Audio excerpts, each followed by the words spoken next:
Vamos a continuar con el siguiente panelista, que es Jorge Laborda, que estaba por ahí. ¿Estás conectado, Jorge? Hola, buenas tardes. Hola, buenos días. ¿Qué tal? Buenos días, buenas tardes. Voy a presentar a Jorge y vamos a continuar con la segunda ponencia del día de hoy, pero antes comentarles nuestras redes sociales y para que nos conozcan. Vi que el chat estaba mucha gente pidiendo información sobre nosotros, sobre los programas, toda la información, los máster que tenemos, los cursos, están publicados en editeca.com, ¿sí? También nos pueden seguir en las redes sociales, estamos en Instagram como @editecaonline, en YouTube, donde hay muchísimo también contenido, hay mucho material, y en LinkedIn también subimos información de valor sobre el mundo del sector de la construcción. Ahora sí, voy a presentarles a Jorge Laborda, que nos va a estar contando el caso de estudio del proyecto Sky Barça. Jorge es ingeniero técnico industrial por la Universidad de Zaragoza y MBA del programa de desarrollo directivo por el IES en 2009. Inició su trayectoria profesional como ingeniero de instalaciones y posteriormente responsable del departamento, gestionando tanto proyectos como obras de edificaciones comerciales, terciarias, industriales y públicas en GPO Group. Posteriormente desarrolló grandes infraestructuras en el Fútbol Club Barcelona, como el nuevo estadio Johan Cruyff y remodelaciones de la ciudad esportiva. Desde hace 3 años, Jorge es coordinador del proyecto de Spy Barça, que consiste en la inversión de 1.500 millones de euros para la remodelación de las edificaciones, tanto deportivas como administrativas. Todo esto con especial énfasis en los pilares de tecnología, generación de ingresos y sostenibilidad. Ahora sí, Jorge, te damos,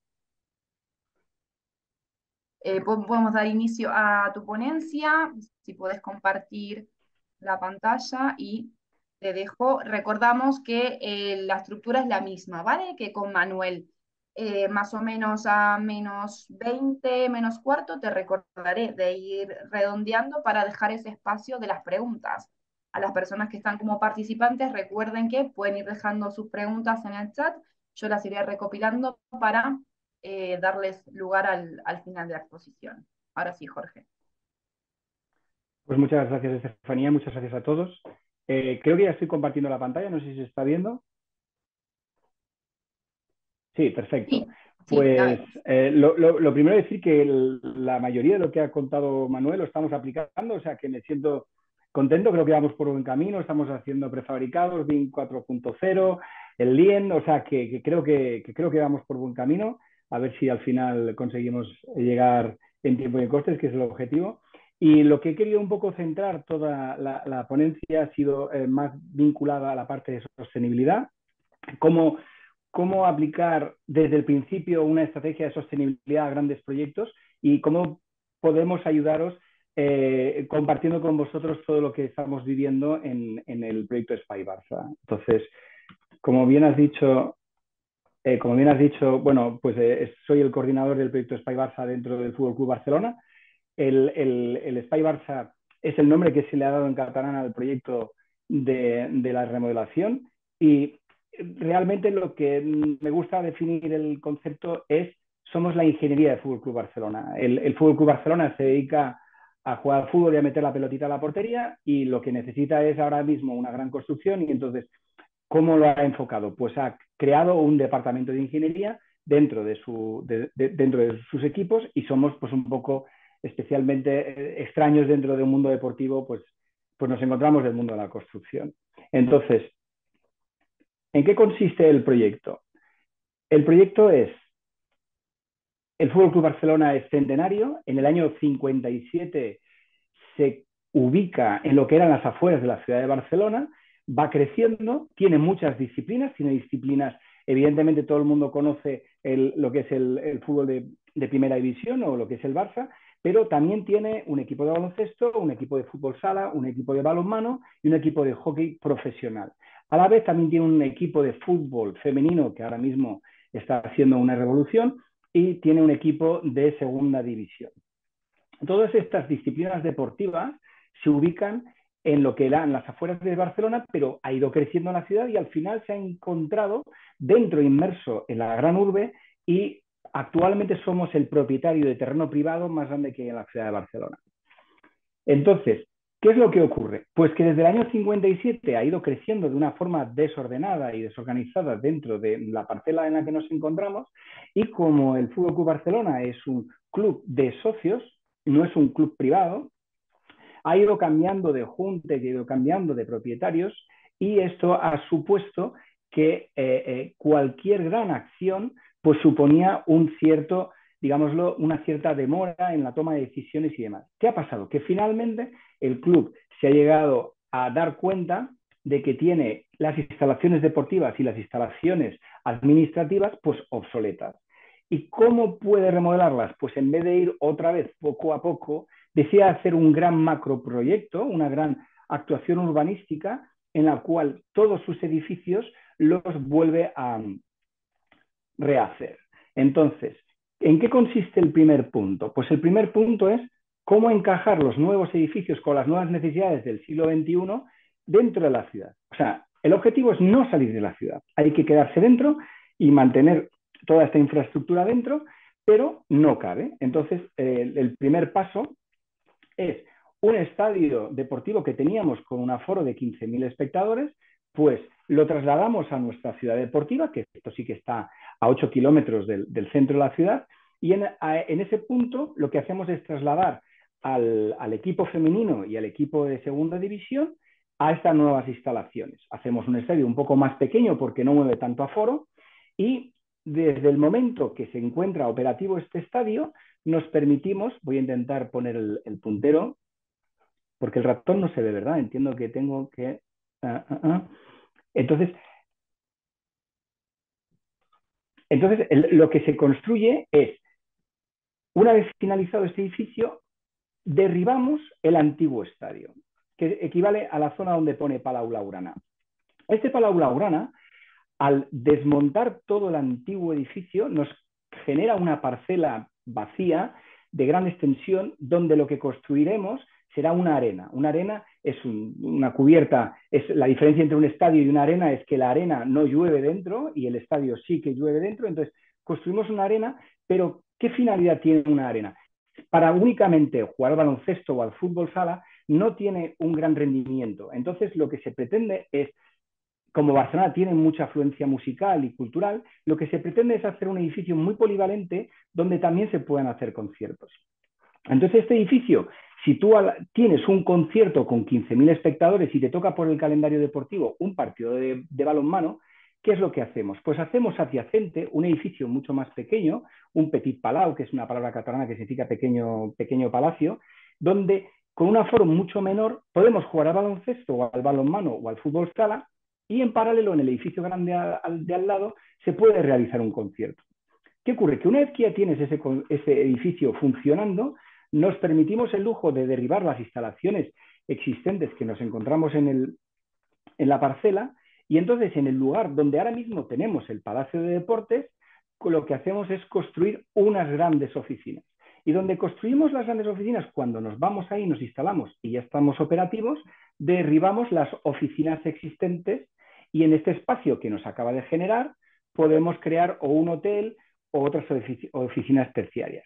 Todo esto está muy bien, pero aquí el hermano mayor, que es el que cuenta, que es el que mueve el motor de toda esta operación, es el Camp Nou. Pues el Camp Nou lo que hacemos es, como nos dedicamos al fútbol, no podemos decir que lo engordamos, sino lo que hacemos es lo musculamos. Lo musculamos tanto, lo hacemos crecer tanto en volumen, que ocupamos parte de la calzada y de la vialidad exterior, y esto hace que tengamos que remodelar todas las calles perimetrales que rodean el recinto.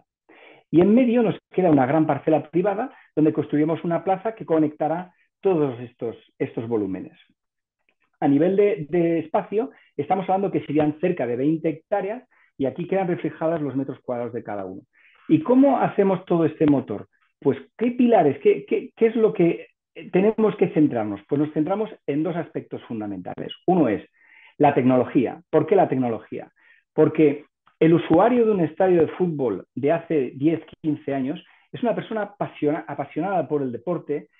la cual, pues el único objetivo que tenía era ver el fútbol. Pero ahora mismo no está pasando eso. Ahora está apareciendo gente muchísimo más joven donde no solamente quiere ver el fútbol, sino lo que quiere es una experiencia. Y esta experiencia, la mejor manera de fomentarla es con la tecnología, hacer realidades virtuales, hacer temas visuales, temas acústicos y todo eso integrarlo.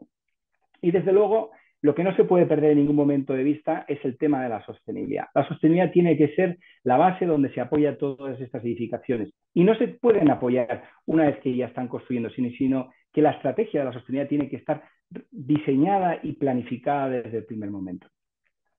La verdad es que esto está muy bien, lo de la tecnología y la sostenibilidad, pero no nos confundamos. ¿Qué es lo más importante de todo esto? La generación de ingresos. Toda esta macrooperación urbanística de 1.500 millones de euros no tiene sentido si lo que no se obtiene es un beneficio económico que lo pueda amortizar.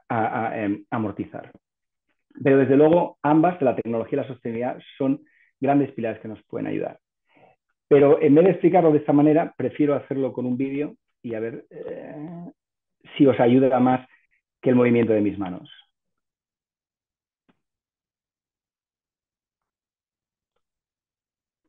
Lo que no sé si se oye el audio del vídeo. Yo creo que no. No, Jorge. No, porque yo creo que cuando el Zoom, cuando hablo, corta el audio mío.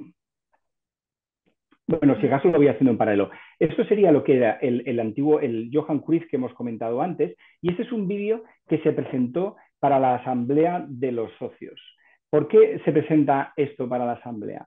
Pues hay que entender que como no es una empresa privada, sino que es un club, hay que pedir autorización a cada uno de los miembros que forman el club, el permiso para poder pagar económicamente todo este macroproyecto. ¿Qué es lo que ocurre? Que este coste de los 1.500 millones, la única manera que lo pueden los clubes a día de hoy sufragarlos es de dos maneras. O son productos privados como los de las ligas árabes, donde sí que tienen unas grandes cantidades económicas, o la única manera es con la ayuda de financiaciones por inversores. Todos estos estadios que estamos viendo en la imagen son estadios de reciente construcción, donde han pasado los mismos problemas que ha pasado el Fútbol Club Barcelona. Se han encontrado en una situación que se tienen que remodelar. Y aquí un poco en esta imagen se puede ver tanto a la izquierda como a la derecha lo que es la arena, lo que es el estadio, lo que es el Petit Palau, y a la derecha son estas edificaciones corporativas y el estadio grande. Todo esto, la finalidad es construirlo de aquí al 2025-26 el estadio y toda la operación en el 2028. Y evidentemente, uno de los objetivos es integrarse claramente en la ciudad. Es eliminar barreras arquitectónicas y hacer que la ciudad fluya. Ahora mismo, al ser tan voluminosos y tener tanto interés por estar acotados en el espacio, nos obliga a tener unas barreras. Unas barreras son claramente unas vallas. Y todo esto lo tendríamos que retirar. Y luego, evidentemente, yo siempre lo he comentado, esto es un proyecto que es para todo el mundo, pero también los habitantes de la ciudad de Barcelona puede ser un lugar de peregrinaje. ¿Por qué no se puede ir uno a este estadio, aunque no haya un partido de fútbol, a recorrer sus grandes corredores o a tomarse un desayuno o incluso ir a comer a los restaurantes que están dentro? No solamente tiene que ser un edificio vinculado a la actividad deportiva, sino justamente la gracia de este tipo de macroproyectos es buscarle muchísima más actividad que la puramente diseñada al principio. El aforo del estadio actual es de 98.000 espectadores y con toda esta amplitud, aunque parezca mentira, nos quedaríamos en tan solo 6.000 asientos más, serían 105.000. ¿Qué es lo que ocurre? Que realmente hacer estadios muchísimo más grandes son de una gestión muchísimo más complicada. De hecho, somos el estadio más grande de Europa y nos quedaremos como el estadio más grande de Europa.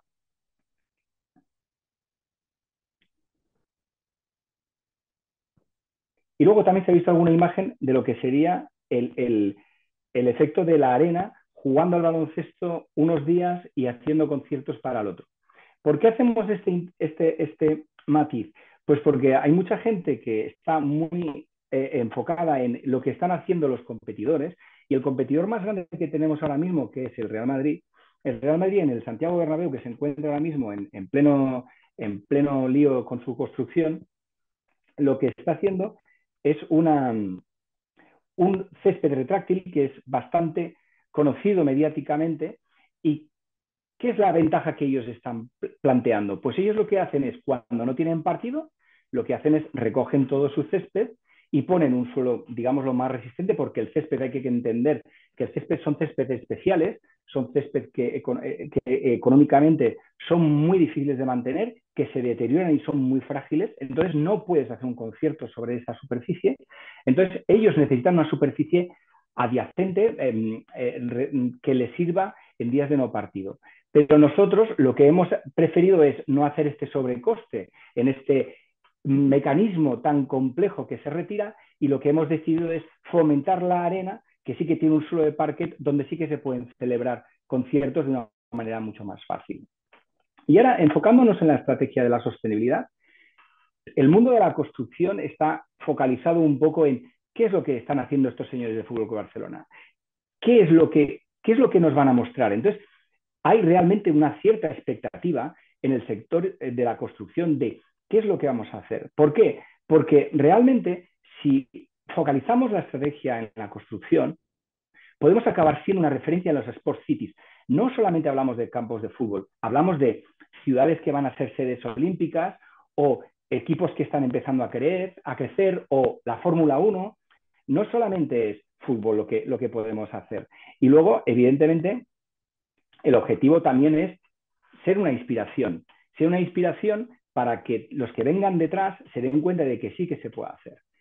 Eso sí, el hecho más diferencial con el que nos estamos contando desde el punto de vista de la sostenibilidad es generar un espacio abierto. O sea, esta libertad de fluir personas, este aspecto social, donde yo estoy en medio de una ciudad y de repente toda la gente puede acercarse y cruzar el recinto privado, esto nos, digamos, fomenta este clima mediterráneo, fomenta un poco este acceso a las personas a disfrutar de todo lo que estamos haciendo.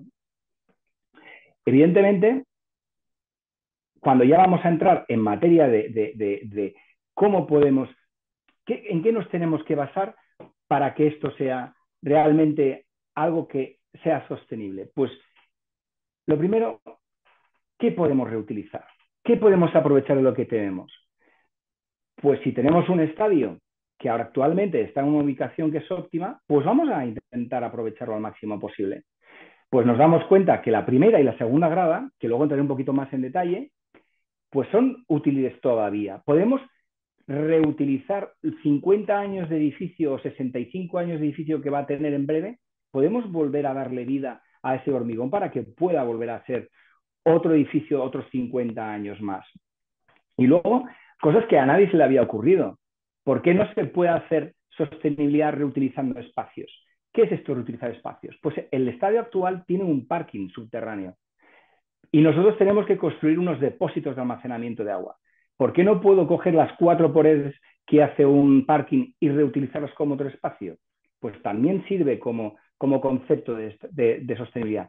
Y luego, evidentemente, si no lo tecnificas, si no introduces el BIM, si no introduces soluciones de software, tampoco estarás aprovechando al máximo.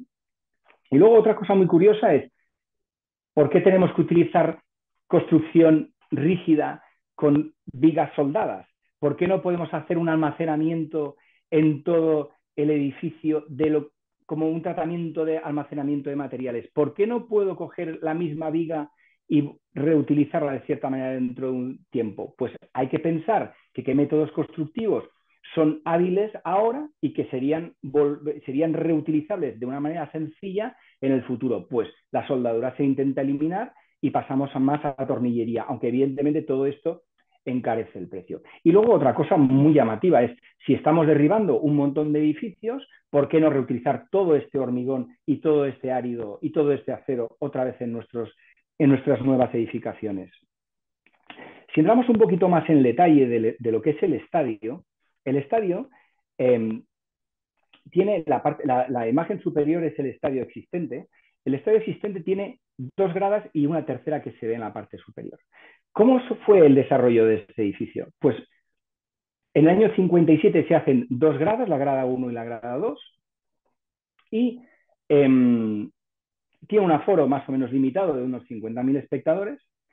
Y en el año 92, en el año 91 en concreto, hubo un accidente terrorífico en un estadio, en una final de una Champions entre yo juraría que era la Juve y un equipo inglés que creo que era el Liverpool, en un estadio belga que creo que se llama Heisen, y hubo un accidente de una avalancha, hubo una avalancha muy seria, hubo un aforo de una sobreventa de entradas y hubo mucha gente que no tenía entrada y entonces generó una avalancha y esta avalancha provocó más de 70 muertos por las medidas de seguridad que tenían los estadios en aquel momento. ¿Por qué? Porque los estadios, para evitar que la gente accediese al césped, tenían barreras y tenían fosos. Entonces, en el año 92 decidió la FIFA eliminar este dispositivo de seguridad y la idea era que en caso de avalancha, pues la gente pudiera correr tranquilamente a través del césped. Y entonces, ¿qué provocó? Que tú tenías la grava aquí y el césped a una distancia muy alejada. Entonces, tenías poca visual, pero era lo que te obligaba a la seguridad. Pero ¿por qué no conseguir un efecto NBA donde la primera butaca está prácticamente en la línea del límite de la pista de juego? Pues, ¿qué ocurre? Que si yo quiero acercar la fila y quiero acercar el césped, la única manera es profundizar y la única manera es enterrar el edificio, el césped. Entonces, en el año 92 se deprimió todo el césped y quedó lo que se ve a la derecha, se quedó por debajo de la cota de la calle, unos 8 o 9 metros. De hecho, el césped es la parte más profunda que tenemos en el recinto. Pero en el año 57 ese edificio se catalogó por parte del ayuntamiento como un edificio singular y toda la fachada está catalogada y está protegida. ¿Qué ocurrió? Que llegó el Mundial 82, 10 años antes de lo que he contado del accidente de Heisen. ¿Y qué pasó? Pues que en el año 82, con los mundiales, España fue sede de los mundiales del año 82, pues se incrementó el aforo del estadio, pero se obligó a mantener la fachada del año 57. ¿Eso qué obligó? A construir esa tercera grada tan asimétrica, tan curiosa en forma de croissant que se ve en la parte de arriba. Pues, ¿qué es lo que ha pasado a día de hoy? Que la tercera grada tiene un mantenimiento muy elevado y la primera y la segunda grada, que se construyeron casi 30 años antes, no necesitan tanto mantenimiento. Conclusión, ¿por qué no se derriba toda la tercera grada? ¿Por qué no hacemos toda una grada nueva? ¿Por qué no hacemos un edificio que se permita todos los flujos nuevos? Y ese es el objetivo que se pretendió con este nuevo diseño y luego a la vez cubrirlo. Entonces, enfocándonos en la sostenibilidad, ¿qué KPIs tenemos que centrarnos? Pues decidimos centrarnos en la climatización, en la gestión eléctrica, en la gestión del agua, en el microclima. Pensemos que tenemos una mini ciudad, de cierta manera. En cómo hacer un Smart City. Barcelona ya es una Smart City, de cierta manera. ¿Por qué no hacer una Smart City dentro de una Smart City? ¿Cómo podemos integrarnos en una ciudad que ya está casi tecnificada? ¿Cómo podemos aumentar la tecnificación de nuestra parte? La movilidad, hay que pensar que hay que mover 105.000 personas para un partido. ¿Cómo podemos mejorar la movilidad? ¿Qué se ha de hacer para mejorar esa movilidad?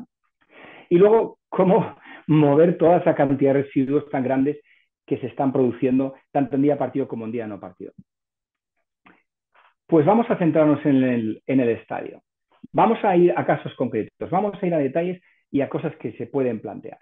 Pues lo primero es lo obvio, mejorar la alta eficiencia en el alumbrado, mejorar la accesibilidad para que sea socialmente más agradable, para que sea todo más sencillo, el hormigón, utilizar hormigones reciclados, luego entraré un poquito más en detalle a qué nos referimos con hormigón reciclado, evidentemente todo lo de la captación fotovoltaica y sobre todo muy importante, cómo meter o cómo introducir un software donde la operativa de un gran consumo eléctrico y energético sea lo más eficiente y lo más inteligente posible.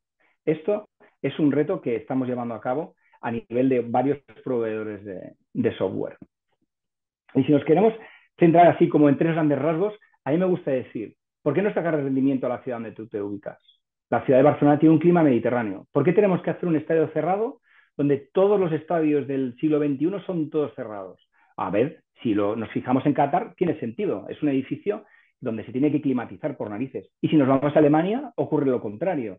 Hace mucho frío y es necesario. ¿Pero por qué en Barcelona tenemos que hacerlo cerrado? ¿Por qué no mantenemos un espacio abierto donde le saquemos rendimiento justamente al clima de la ciudad? Ese uno. Y lo segundo, ¿alguien ha mirado qué es lo que tenemos debajo? ¿Qué es lo que pasa a nuestros pies?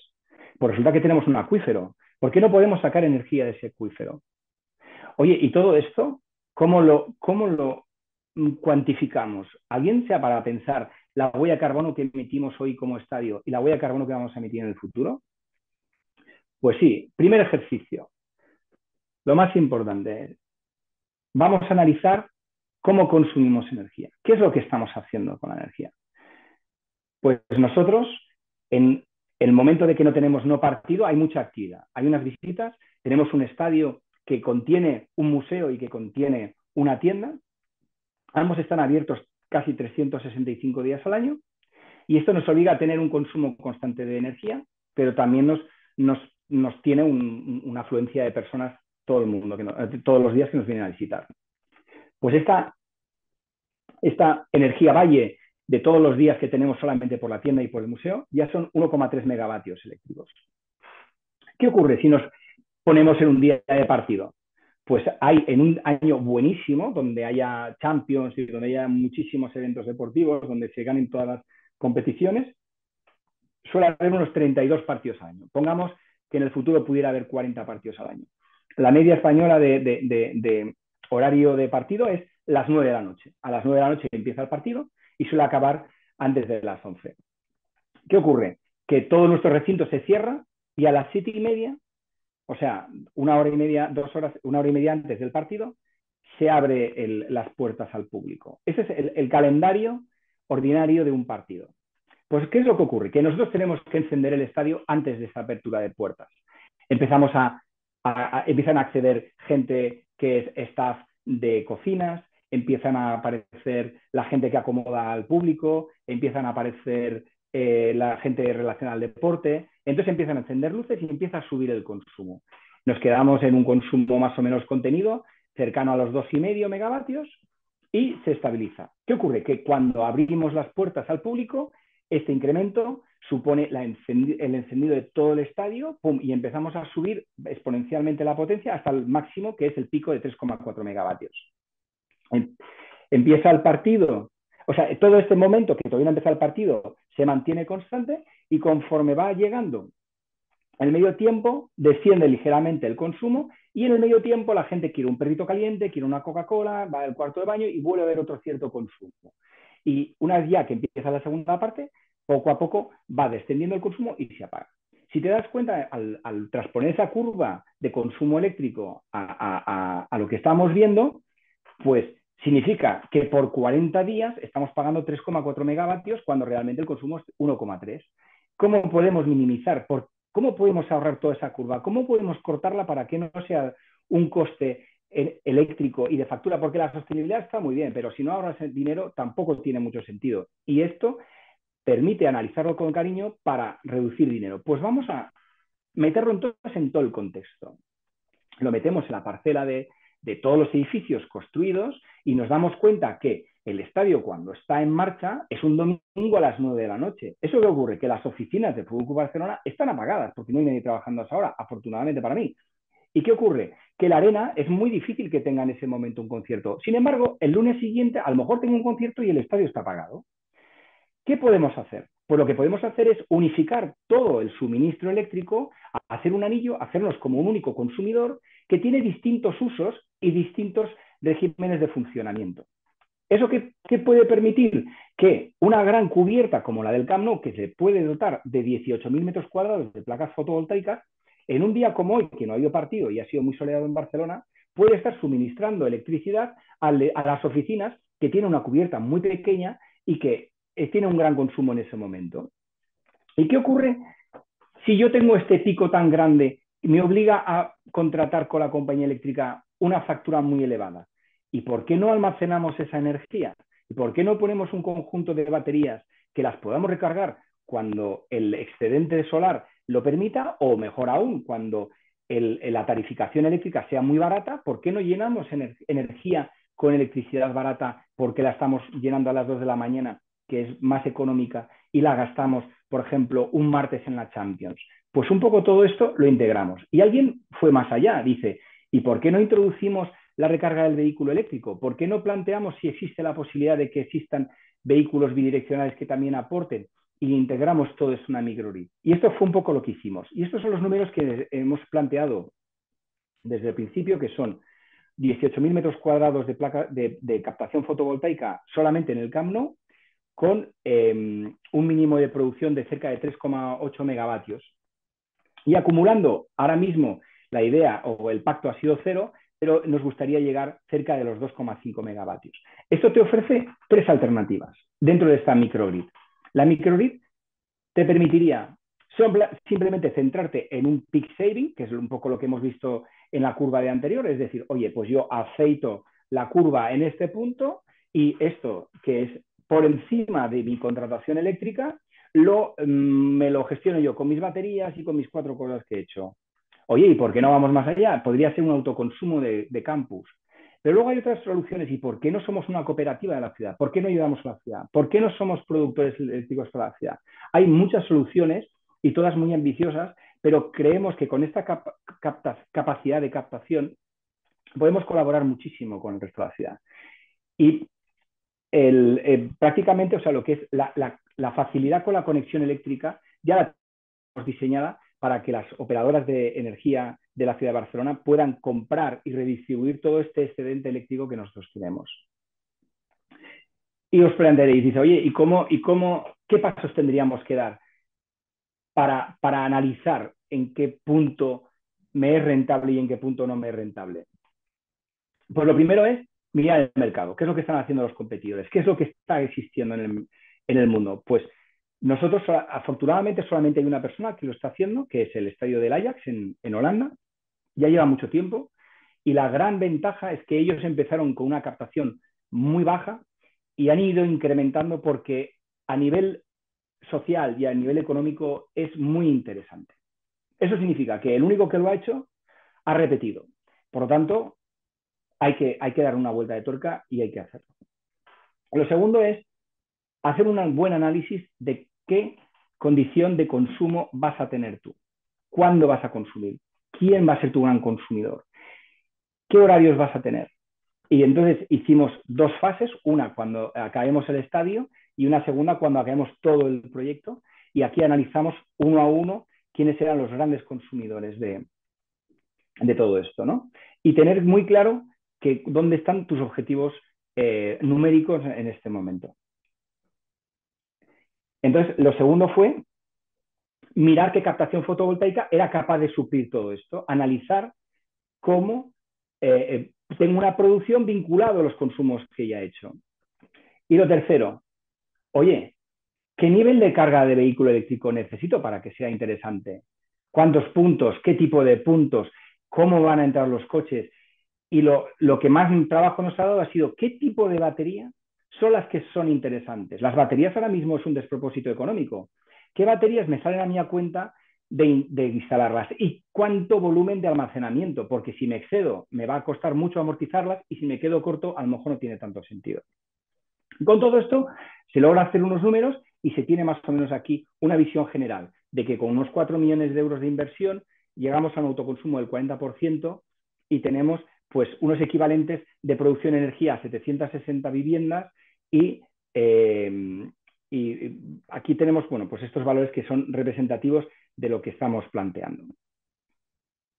Y si hablamos de la climatización, ¿qué pasa? Pues exactamente lo mismo. ¿Por qué? Si yo tengo un edificio que está apagado, ¿por qué las máquinas de clima de ese edificio apagado no las puedo encender para que climaticen lo de al lado? Pues ¿por qué no planteamos un district heating? Hacemos un district heating y podemos compartir esta energía y balanceamos las cargas. ¿Y qué ocurre si yo debajo de mi subsuelo tengo un acuífero donde fluye continuamente agua? Pues ¿por qué no extraemos agua y la recirculamos y lo utilizamos como una geotermia abierta? ¿Y cuánta potencia podemos sacar de ahí? Pues lo primero es hacer un análisis de todo este volumen de agua y saber quién es tu gran consumidor que puede ser muy beneficioso. Pues para la geotermia abierta necesitas un edificio que sea un consumidor plano, es decir, que consuma todos los días más o menos lo mismo. El estadio es un desastre, el estadio está consumiendo solamente 40 días al año. Por lo tanto, vamos a centrarnos en otro gran usuario, pues el museo. El museo está abierto todos los días y un horario muy comercial, pues ¿por qué no dotamos al museo, que justamente es donde más gente viene, donde más necesitas el confort de que la gente se sienta a gusto? ¿Por qué no le ponemos la climatización del museo con este agua del acuífero? Lo que hacemos es absorbemos el agua del acuífero, la introducimos en los chiles y la volvemos a reinyectar al acuífero, modificando solamente 6 grados y no consumiendo al agua. El agua es la misma, los mismos metros cúbicos que entran son los mismos metros cúbicos que salen. Para eso tuvimos que hacer un análisis muy exhaustivo de qué capacidad energética podíamos obtener de este suelo y nos quedamos en esos valores de 350 kilovatios térmicos. ¿Qué ocurre? Que para esto lo que tienes que hacer es una gran central de producción. Entonces, gracias a que tenemos muchos edificios, pues la ubicación de esta central de producción se tiene que localizar en el centro de gravedad térmico más interesante. En este caso, ¿cuál es? La arena. ¿Por qué? Porque la arena es el que más veces se enciende y el que más veces va a necesitar esta energía.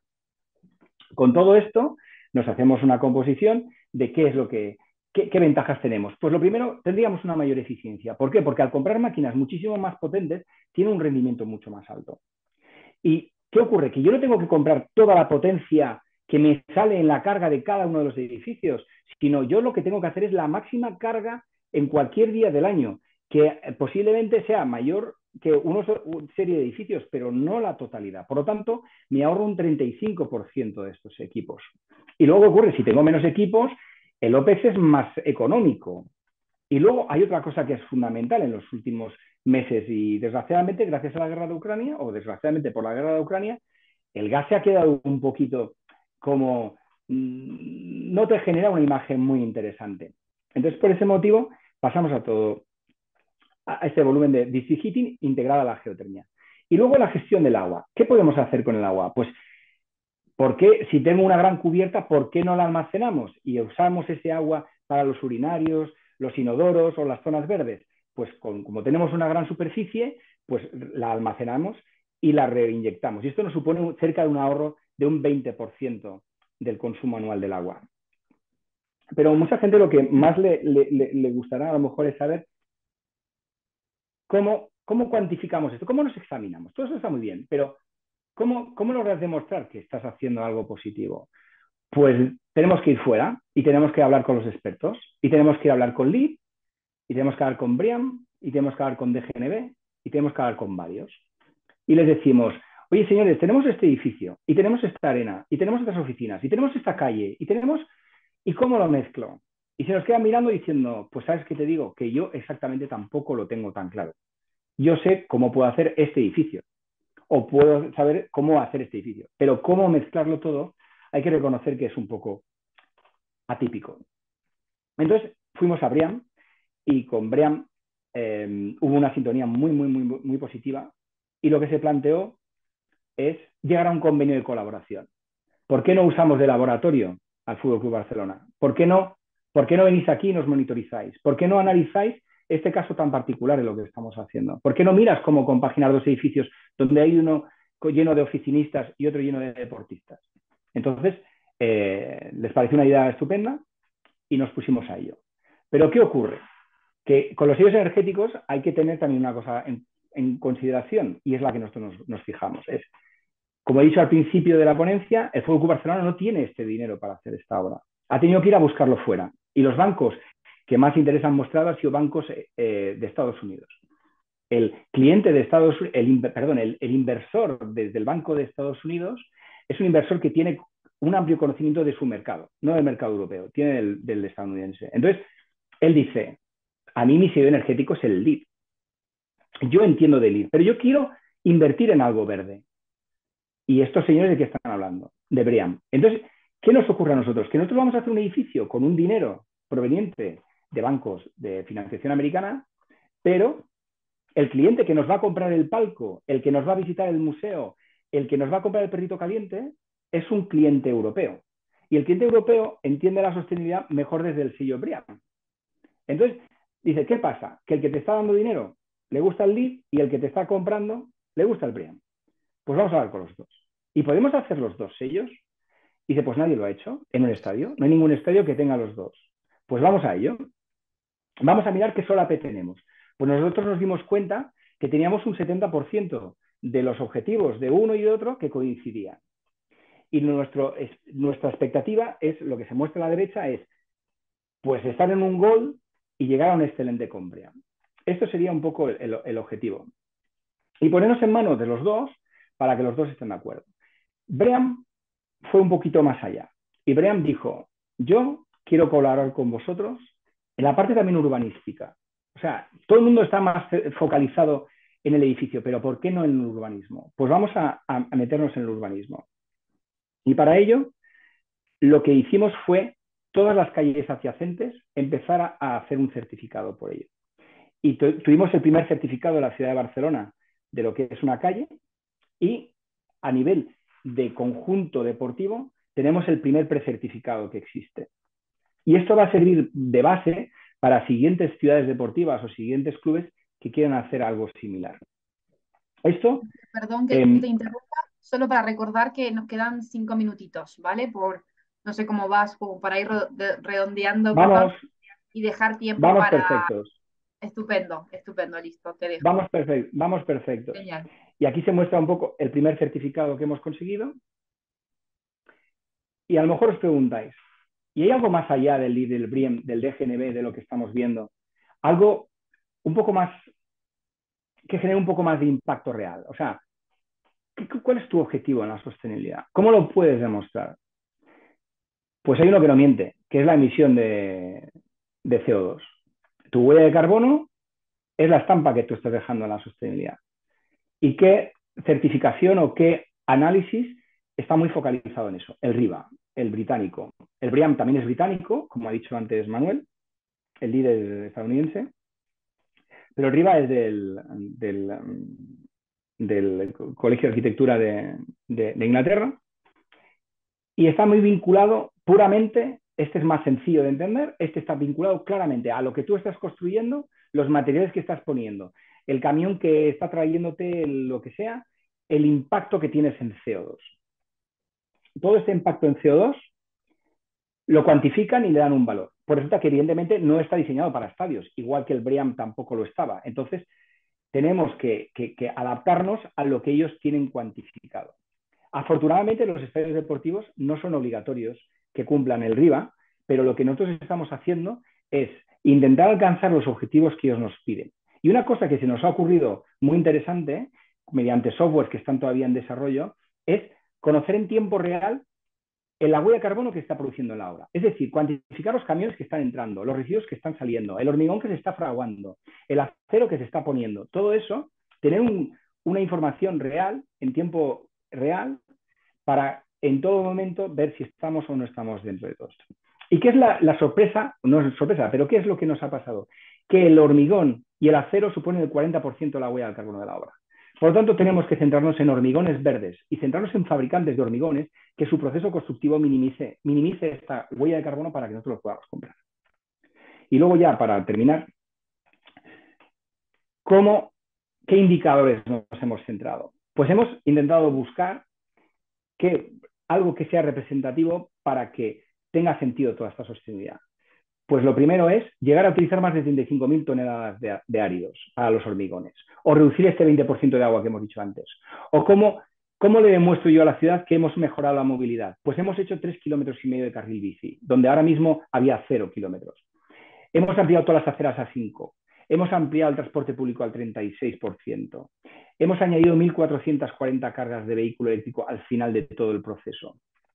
Y luego, lo que siempre he dicho, que hacer una integración urbana de un edificio o de un conjunto de edificios donde la ciudad fluya y se integre, yo creo que ha sido uno de los grandes retos interesantes. Y todo esto, plasmarlo en huella de carbono. Pues la huella de carbono, esto también es importante para vuestra actividad, es saber no centraros en un indicador que sea la superficie solo. ¿Por qué? Porque si el Barça se centra en la superficie, en el indicador de la huella de carbono, es un error. ¿Por qué? Porque ahora mismo tú tienes una parcela y en la misma parcela vas a construir y vas a tecnificarla más y te va a suponer más energía y te va a suponer más actividad. Entonces, ¿qué ocurrirá? Que tú dirás, ostras, es curioso, ahora tengo más emisión de carbono. Ya, pero ha cambiado algo muy importante. Si antes te visitaban 5, ahora te visitan 10. Te está visitando el doble de personas en el mismo espacio. Y ese es el indicador que es relevante. Si todo esto lo has hecho para fomentar la afluencia de personas, el indicador que tiene que ser la huella de carbono no es la superficie, sino es la afluencia de personas que estás teniendo. Y nos hemos dado cuenta que sí que reducimos cerca del 25% las huellas de carbono si nos centramos en los espectadores o nos centramos en los usuarios diarios. Y bueno, y con esto ya acabo. Muchísimas gracias por la atención y espero que os haya servido. Muchísimas gracias, Jorge. Súper, súper interesante y muy claro también en la explicación, porque estamos hablando de un mega, mega proyecto, como con muchísimos elementos y muchísimos factores a tener en cuenta. Fuiste explicándolos detalladamente y empezaste de lo macro y nos fuimos metiendo. Bueno, a mí me pareció fascinante, la verdad, y eso muy, muy bien explicado. Así que muchísimas gracias por la Gracias a vosotros. presentación. Nos quedan unos minutitos. Voy a trasladarte algunas de las preguntas que nos estuvieron llegando, tanto por el chat como por redes sociales. Voy a resumir porque veo que varias de las preguntas tienen que ver justamente con eh, esto que es la organización, ¿no? Un poco de, o sea, más la gestión de un proyecto tan grande, cómo tener en cuenta esos diferentes factores, ¿no? Como, y esto que es mega enorme, lo que nos acabaste de contar hoy, y eso, ¿no? Cómo se iban organizando eh, las diferentes áreas, ¿no? Técnicas y constructivas para poder llevar a cabo este proyecto. Pues lo primero, el club definió un director de sostenibilidad, o sea, el club como tal tiene un director de sostenibilidad que define la estrategia no solamente de la construcción, sino del día a día del eso.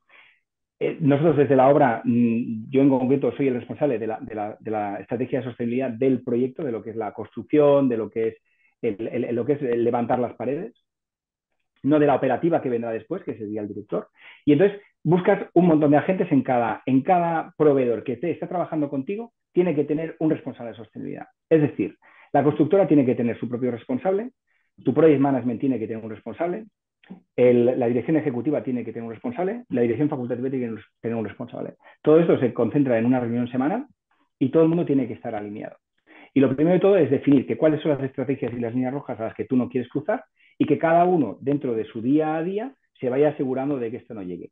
Pero la única manera ha sido que cada uno de los miembros que forman una parte activa de la obra tenga un responsable de sostenibilidad, que hay que reconocer que ha sido bastante fácil de conseguir, porque la sostenibilidad, digámoslo, a la gente le echa un poco para atrás por el sobrecoste, pero en este caso yo creo que por el reto hasta la constructora está encantada de contar con hormigones verdes y de contar con un reciclado de residuos y ha valorado en todo momento este punto positivo. Jorge, hablabas de responsables, pero imagino que atrás hay más gente. No sé si nos podrás comentar más o menos el número aproximado de personas que estamos hablando de que hay detrás, ¿no? De todo este gran trabajo. Pues la constructora están cerca de 3.000, ahora mismo no hay tantas, pero en los picos de construcción habría unas 3.000 personas. A nivel de gestión de proyecto, unas de entre 80 y 100 personas. A nivel de dirección de obra y dirección ejecutiva, cerca de 40 y 60 más o menos, otras 100 personas. Y a nivel de club, nosotros somos 20, que es lo que nos toca llevar a todos estos, que están formando parte activa del día a día. Y el club, desgraciadamente, también le obliga a que cada departamento del club tenga una persona y una interlocución directa con nosotros. Más o menos, fuera de lo que es construcción, pues estaríamos hablando de cerca de 300 personas y construyendo en los picos podrían llegar a superar los 2.000 y cerca de los 3.000. Ahora mismo, a día de hoy, podría haber unas 600 personas, 400 personas por ahí trabajando en obra. Y luego en las oficinas adyacentes, contándonos a nosotros, pues a día de hoy 200, una cosa así. Wow, muchísima gente, ¿no? Muchísimo trabajo ahí también de eso, de gestión, ¿no? Este, De este, gestión. tanta gente, digámoslo, fuera de la obra está motivado por dos cosas. Una es porque la obra ha empezado y la otra es porque el proyecto se está haciendo simultáneamente. Estamos haciendo una construcción design and build. Eso significa que tienes que tener diseñadores y tienes que tener constructores en el mismo momento. Lo normal es hacer el proyecto, irse y empezar otros, y aquí no. Aquí te obliga a tener solapados equipos de construcción con equipos de diseño. Wow, muy bueno, muchísimo trabajo por ahí.